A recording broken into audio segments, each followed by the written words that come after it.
Tonight on CTV News, police raids across the city in a bid to crack down on drugs. It was the poster boy of the rebuild, so why is this brand new building about to be demolished? And the eyes and the ears of our community celebrates a major milestone. Broadcasting across Canterbury from the CTV studio, this is First at 5. Good evening. Christchurch Police have raided several properties across the city today to crack down on synthetic drugs. And despite multiple raids, no arrests have been made. Police raided 7 properties today in a drug operation targeting synthetic cannabis, but so far no arrests have been made. The raids took place with the assistance of Customs and Ministry of Health and targeted residential and commercial premises in Sockburn and Hornby. Police say a number of items have been seized, including cash, chemicals in liquid and powder form, and plant material that is yet to be identified. Much of the substances are unknown and are being analysed to determine what they are, but it will be at least 4 weeks until the results are known. A number of people have been interviewed in connection with today's operation, which began in March, but police are continuing to investigate. Earlier this month, 49 arrests were made following a 2-month operation which targeted cannabis growers. And still with crime in this city, police are asking the public for help following a stabbing incident which occurred last Friday morning. A man was stabbed twice just before 7 a.m. at the Westpac ATM on Colombo Street, just near Edgware Road. Now, police say the man was threatened with a knife by another man wearing dark trousers and a hoodie. Police say the attacker pushed the man to the ground and stabbed him twice in the leg and then fled the scene on foot heading south on Colombo Street. A black door car, possibly a Ford Laser hatchback with silver mag wheels and a spoiler, was seen chasing the man, there's the image there, just before the attacker jumped into a fence or on a fence to a nearby property. The victim did receive medical treatment and is now recovering at home. And if you have any information, do contact Christchurch Police as soon as possible. Well, it was one of the oldest buildings in Christchurch and even survived the earthquakes, and today the former Shan's building was officially sold for just $1, with its future now secure in the city. Chelsea Daniels explains. Anthony Goff handed over ownership of the Shan's Emporium building to Christchurch Heritage Limited today, and all for only $1. The building is listed as Category 1 by Heritage New Zealand and is Christchurch's oldest wooden commercial building, being built in 1860. Shan's Emporium has been in Goff ownership for over 75 years, and the family have been determined to keep it. The easiest thing would have been take the insurance company's request to demolish it, which is they wanted liability to go. And we said no, we'll take over liability, we're going to protect it. They didn't pay the $100,000 to fix it or repair it or keep it, they just washed their hands of it. The building will sit facing Manchester Street beside Trinity Church, another heritage building that Christchurch Heritage Limited has saved from demolition. The Heritage Trust and Heritage Limited are there to save heritage, and this is exactly what we do very, very well. We're very excited that we can purchase this. It fits absolutely beautifully on the site beside the Trinity Church, and the exciting thing is that we will have one of the oldest stone buildings in the city, and next to it the oldest timber building in the city, both Category 1 New Zealand Historic Places Trust. The building will be moved to its new home in 2 or 3 weeks, with it being shifted at night when there is little or no traffic on the roads. It will also need to be lifted off a transporter and over the tram lines. As you can see, it's a very tall building, quite narrow and tall, so it will be one spectacular exercise to see that being craned over the tram lines. Anna handed over the gold coin this morning that secures the Shan Emporium's place in Christchurch, hopefully for years to come. We're delighted to be part of this transaction. We've signed the agreement, and the agreement says that we have to pay $1. Now, the dollar is very important because it signifies a sale and purchase. So there you are, Anthony. Thank you very much, that's wonderful. There is your $1. We'll try not to spend it all at once. Chelsea Daniels, CTV News. It was originally the poster boy of the rebuild of this city, but within a month, Sarah plans to knock the building down to make way for a wider road for the city's major transport upgrade. One of the first CBD buildings rebuilt after the September 2010 earthquake will be gone in the next few weeks. Demolition on the West End house on Manchester Street is due to start in the next 2 weeks. The building was built in 2012 at a cost of $3.3 million. It replaced the former building owned by West End Jewellers and Alvarado's Mexican restaurant, which took insurance payouts after the September quake and relocated. Despite being built to 130% of the new building code, the two-storey building is located on the boundary of the city's eastern frame and is coming down. After it was built, there was uncertainty by Sarah as to whether it would fall inside or outside this boundary, as the government's city blueprint was still to be finalised. However, it was decided in March 2013 that it would come down. The decision to demolish, which meant the building's new tenants had to be moved on, also caused some upset with other stakeholders.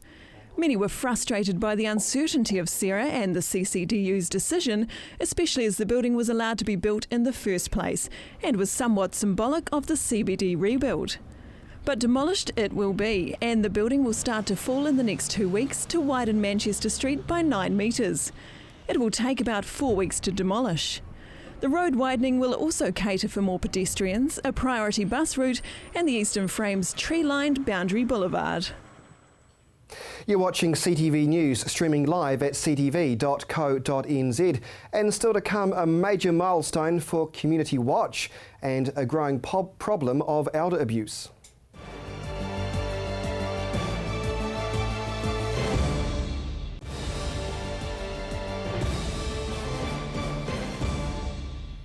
Welcome back to CTV News. You may have seen them around the city at night, and for 20 years, Community Watch has been the extra pair of eyes and ears for police. The organisation is also celebrating a major milestone, and reporter Jared McCulloch went for a ride with them to find out how useful they really are. On a cold winter's night in eastern Christchurch, a team of volunteers set out on their nightly rounds, keeping a close eye on the neighbourhood. They are the Community Watch for Burwood Pegasus, who are close to celebrating 20 years of service for the local area. So CTV News decided to go out with them to see what a day in the life of a volunteer community patrol does. Every day is a different day, and it is so rewarding, to put something back into the community. And most of our volunteers are retirees, so it's just something that they can, help put something back into the area, and they all thoroughly enjoy it. So away we go. We start our journey here at the shopping mall in Shirley before heading straight out into the red zone. Just here, Ray is the president of this local watch and has been a part of the organisation for 14 years. And says it's a great feeling to help keep everyone safe in the area. One of our members once found a 1-month-old BMW at South Brighton Domain, and if they hadn't been disturbed, it would have got torched. But they disturbed the youngsters, and so the car was recovered. As we go through the red zone, there are still some people living in the houses, some with power, others not. The Community Watch uses 2 vehicles on their runs. This one is equipped with lights on either side of the patrol car to help with visibility. We took a look at a local school. If the gates are open, they go in. If not, they stay in the vehicle to keep themselves safe. We always come in here and have a look. There's a gymnasium still operating out of here, but this is another place to find, cars dumped. We then go out to New Brighton, seeing a number of Freedom campers parked up for the night, with the frost settling in on the windscreens before going through the central township. The group has just under 60 volunteers who work on different routes around the area, 10 in total, and they all work on a rotating roster. But they're always looking for more people to help from the area, saying they always feel safe. No problem, and that and we stress to our members that safety, is our main concern, and that's but we've never had any problem at all. Diane has been a part of the watch from nearly the start, having 18 years experience under her belt. She says over the years a lot has changed, with the group becoming more and more vital as time goes on. I think it's very important because the police can't be everywhere, and as they say, we're the eyes and the ears for the police, and that's so it leaves them to concentrate on the police work, but they know if there's something that they need to be, we just get in touch with them and they will take it from there. The Community Watch gets partly funded from the council but relies on sponsors to keep them going. Just recently, the Palm Shopping Centre jumped on board and helped with providing new tyres for their vehicles, something that needs changing a lot, especially when going through the bumpy parts of the red zone. Back on the rounds now, and Diane says they don't hesitate about any issue and call for help when they need it. So if we see something that needs their attention, well, we don't hesitate to get in touch with them straight away. Most people like to see us out and about, and especially during the earthquake there, I think we were their best friend at times. She says when the earthquake struck in 2011 it was difficult to keep the patrol moving, with the keen helpers still dealing with their own quake-related issues. A busy time for all. Some of our members, we had to tell them to take a day off or a night off because they were been in the car too long and there's only so many hours in a day, so you need a rest and that. But no, it was full on there for quite some time. And with nearly 2 decades of service, she's been in contact with multiple people about multiple issues and even helps out a few animals too. One time we were out there, some chaps on a bike stopped us and said, "Oh, we found this pukeko chick, do you think you could take it to the animal hospital?" So we did that, and you see quite a lot of possums about, stolen vehicles. You'll come across them occasionally, but you never know what's going to happen from one night to the other. But after all the years of service, they still enjoy every minute of it. Well, you meet a lot of different people and you're doing something for the community. I enjoy it. You get out and about and it's great. They drop us back off at our vehicle before heading out to finish their 3-hour shift, all to keep the community safe.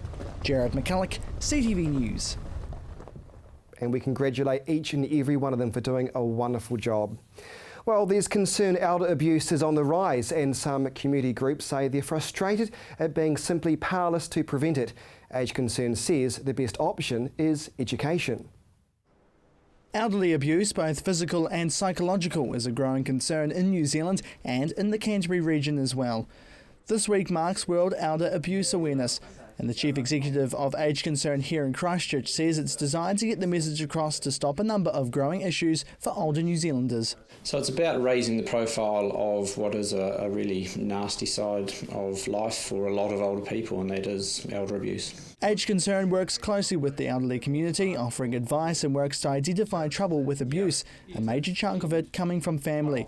And he says it's only going to get worse if something isn't done now. It's been an issue for a long time, and we're not alone. It's a sort of international issue that older people are not being valued, respected, and are actually being abused. And it's an issue that when older people aren't being respected and valued, their needs or their things, their possessions maybe, if it's financial abuse, families are basically sort of seeing, well, you know, I'm going to get them soon anyway, or they don't need this money. In 2009, around 13% of New Zealand's population consisted of people aged over 65, but by 2030 that number is expected to nearly double, sitting at around 21%, identifying a real problem as time goes on. We've got an ageing population. Yes, I do think it probably will get worse. Age Concern are based in the suburb of Spraydon in Christchurch, and currently they're planning to move to Papanui to a bigger premises.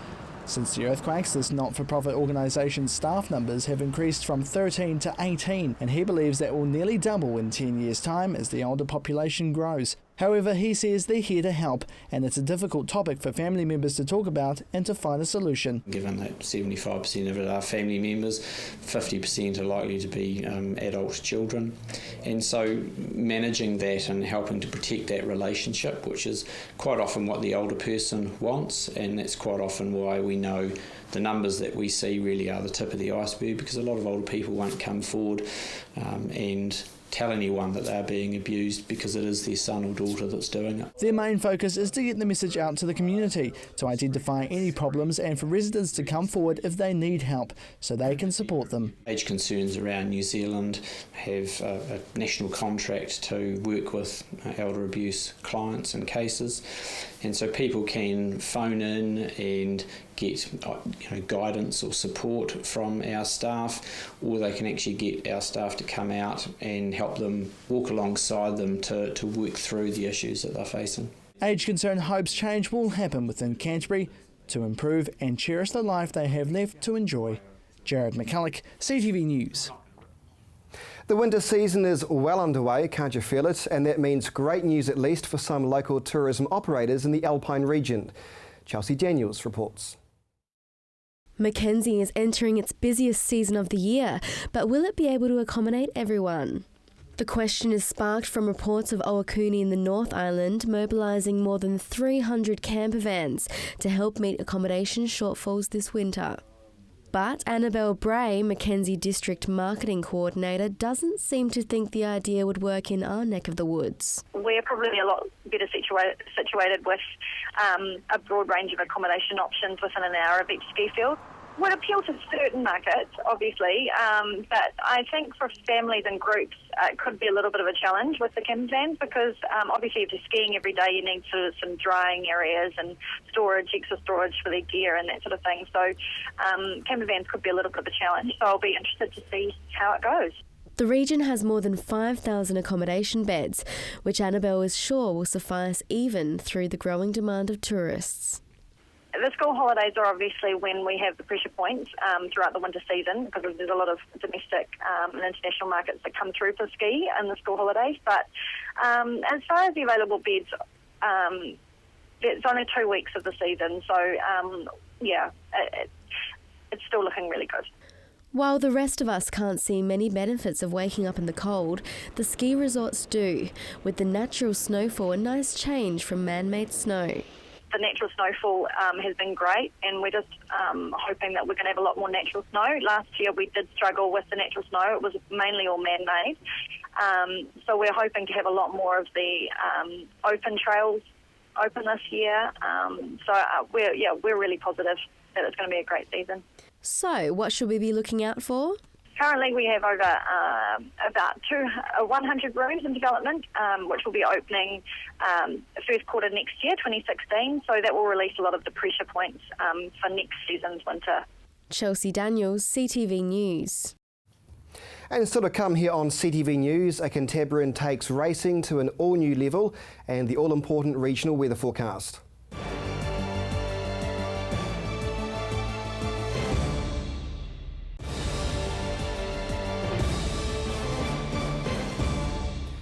And welcome back to CTV News. He hasn't been racing for long, but he's made a name for himself in this country already. And now Canterburyan Sam Davison is sitting on a new challenge, pursuing the Australian track. Jared McCulloch reports. Getting suited up and ready to go. 25-year-old Sam Davison loves his bike racing. He tries to get out to the Mike Pirro Motorsport track when he can to practice for his next event. I spent a few years just riding around doing club competitions, things like that, and I did go to nationals but never really achieved much success until this year. So to come out straight out of the bat and win a New Zealand Championship this year on the 125 was pretty good. But he's very much a newcomer to the tarmac, with many Kiwis jumping on the bike at a very young age. Sam made his appearance later in his teens. Well, I was 19 and my flatmate had a road bike and he taught me to ride on it, and I went out on it and thought, this is actually pretty good, and I bought that. And from there he got off the track and into a safer environment at the racecourse. A bit different from a lot of people, but certainly later in life. I didn't really do my first racing at all till I was 20, but and most people start, put onto dirt bikes when they're 5 or 6. So it was quite a late start, but just loved it ever since and do everything I can to keep going. He's had an outstanding run so far. His CV says it all. He won 8 out of 14 races in the New Zealand Superbike Series and took out both the New Zealand Grand Prix and Superbike Championship. He's also crossed the ditch and raced in the Australasian Superbike Championship in the 300 category. Good racing here in New Zealand, don't get me wrong, but if you want to challenge yourself and keep going to the next level, then you've got to just really go overseas, but of course that just takes the funding. But racing in Australia has been really, really good. A couple of wins over there, a couple of crashes, so ups and downs certainly, but it's a great place to be racing, yeah. Now he's back there competing this year, already taking to the track in Sydney and Adelaide. He usually rides a Kawasaki Ninja, and most of the repairs to his bike are done by him, having no pit crew. When he's back home in the region, he borrows this bike from a friend while his personal two-wheeler is making itself at home in Australia, ready for him to hit the racetrack once again. And although he's got plans to go back soon, it does come with a cost, with most of the funds coming out of his back pocket. It's been quite difficult. I haven't really had a lot of monetary-wise support. The motorcycling club here that I belong to, Motorcycling Canterbury, have helped me out a little bit each round, which has just been really awesome. But basically, I just work and get my paycheck and spend it all on racing. The club does support him with funds, but he needs a corporate sponsor, which are very hard to get. He needs around $10,000 to pay his entry fee to go across the Tasman, saving as much as he can to get to the next rounds. But as he continues to compete, he hopes it'll change as he races on. Yeah, no, it is a good day. It's good to get out of the track. Any day is a good day to be out of the track, but it's the weather's holding off for now, so yeah, good to be out on the bike. He plans to compete in round 3 of the ASC Championship at the end of the month, and hopes to one day race in the World Superbike Championship, an ultimate goal for Sam Davison. Jared McCulloch, CTV News. And time now for the region's weather. Good evening, Canterbury. Well, a mainly fine day for everyone in the region today, with some southwesterly winds still dominating. But let's take a look at today's highs. 10 degrees for Timaru today, 9 degrees for Waimate, Temuka and Geraldine, Twizel just 6 degrees for you. As we go to mid-Canterbury now, Ashburton and Christchurch both shared 11 degrees today, 8 for both Akaroa and Methven, and then just some 9s and 10s there for Leeston and Darfield, and light clouds as well. North Canterbury, similar there with the light clouds, but just as we go down from the bottom of the region here for North Canterbury, 9 degrees for Oxford, right up to Kaikoura, 11 degrees for you. And in the Alpine region, both Mount Cook and Lake Tekapo both shared 6 degrees. Let's take a look at the major centres now for tomorrow with Timaru. Fine skies tomorrow for you with a low of 0 overnight, and 12 degrees will be your high. You'll have some light winds throughout the day as well. Ashburton, exactly the same for you as well. Fine skies, you'll start the day with 0, light winds as well, and 12 your high. Christchurch for tomorrow. Start the day on 2 degrees. That sun will still be around through most of the day tomorrow, and 12 will be your high. And up in Kaikoura, slightly warmer, but only just 13 degrees for you, but you start the day off on 4 degrees. Let's check out the other temperatures around the region now for tomorrow. Starting in South Canterbury, sunny skies from Waimate up to Geraldine. -1 will start the day in Twizel. As we go to mid-Canterbury now, cloudy skies for Leeston and Methven. Methven will start on -1 degrees, and it'll be just 10 degrees tomorrow with some fine skies for Akaroa, 13 for Darfield. Further north now, there'll be some light cloud here and there, mostly sunny skies though for everyone here.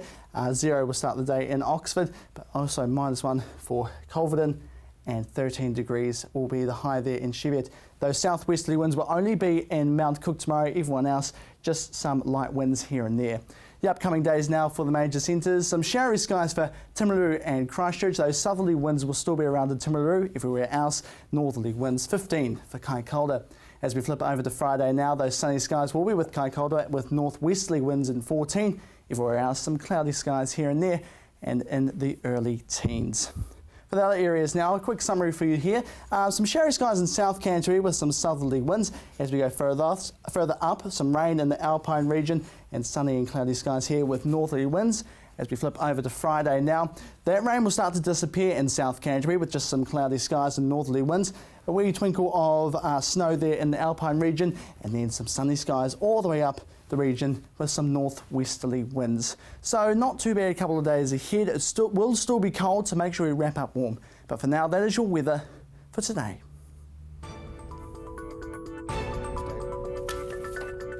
Thanks, Jared. And that is CTV News for Tuesday. Stay warm. We'll catch you tomorrow.